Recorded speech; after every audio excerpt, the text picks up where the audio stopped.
Digiday Plus members get access to exclusive research, weekly member-only newsletters, and unlimited access to Digiday's coverage of the media and marketing industries. That's it. I can't do it. I'm getting rid of the TV. What are you going on about? That's like the 12th time I've seen that ad this week. Yeah, and what else is new? I know, but it was supposed to be fixed by now, which is why I think our TV's broken. What? You don't remember? This was years ago, but the TV said there was supposed to be some fix that would stop us from seeing the same ads all the time. Clearly, our TV didn't get the update. Hey TV, what are they talking about? Hello. I believe they're referring to ad ID.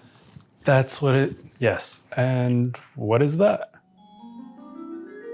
I can show you. Let me shrink myself down and okay. So ad ID is exactly what it sounds like. Each individual ad gets its own 12-digit universal ID. That way every TV network, streaming service, video platform, or publisher that would air the ad would call it the same thing.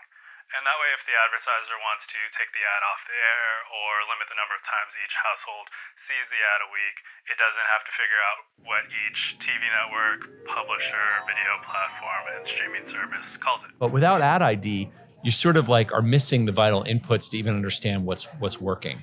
So I think if we want to get to this holy grail of understanding outcomes, ad ID is a vital input into achieving that. Right now, without IDs in the system and without manual human intervention, you don't know what's running on Paramount Plus or Peacock or whatnot. Like the source of truth doesn't exist, and we desperately need it. Wait, but isn't the ad ID supposed to be the source of truth? What am I missing? It's more what makes the ad ID go missing. After an advertiser creates an ad ID, they attach it to the ad, which gets sent into the programmatic advertising supply chain. As the ad gets passed around among ad tech outfits though, its ID may change, effectively forking what was one ad into a multitude. But if that step of making sure that the ID is carried throughout the ecosystem, if that doesn't happen, the whole thing breaks apart. So there just needs to be a system to pass the ad ID around. Correct. And is there one?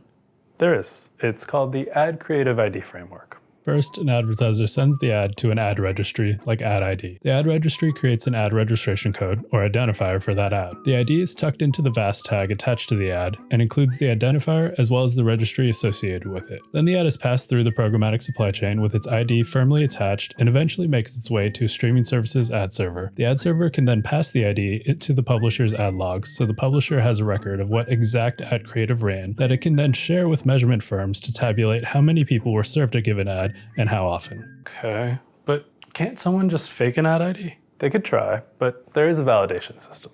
Each time a company is passed an ad ID, they make a call to the validation API and pass along the ad ID information they received. In return, they receive a response declaring if the ad ID is valid. I don't know. It sounds like a lot of work. It's really just a simple API call. I think they mean the whole process of making it so that companies can be passing around ad IDs to one another. Oh, actually, that's simple too. The beauty of this, it's not the individual programmers that need to do tech work. It's the vendors we partner with, FreeWheel and GAM primarily from a video ad server. They already support it. It's done.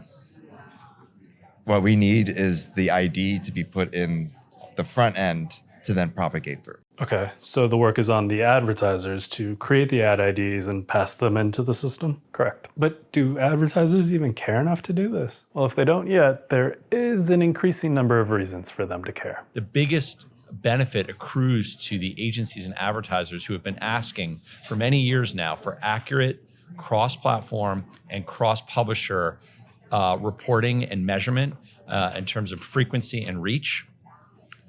If we can just include this ID, they will get much better and more accurate reads on reach and frequency across publishers in streaming and across platforms between linear and streaming once this ID is appended. And publishers just have to, receive it into their logs and then deliver it to measurement companies. Another reason is the exploding volume of streaming ads. We have all become accustomed to identification being required on a person level. We need the same thing on a creative level. And when I came in, what I realized was people were associating creative registries with linear. They weren't looking at digital, but when we look at digital, that's where the ecosystem is exploding. It's getting so complicated. And the more complicated things become, the more you need to simplify them so that you can understand what's happening. Then consider how many more ads might hit the market as AI-generated ads become more commonplace. The ecosystem will break if we're not using automated generation.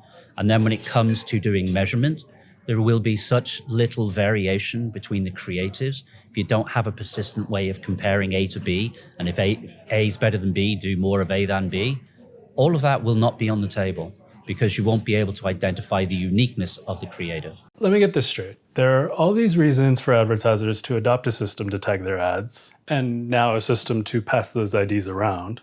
So what's the holdup? Yeah.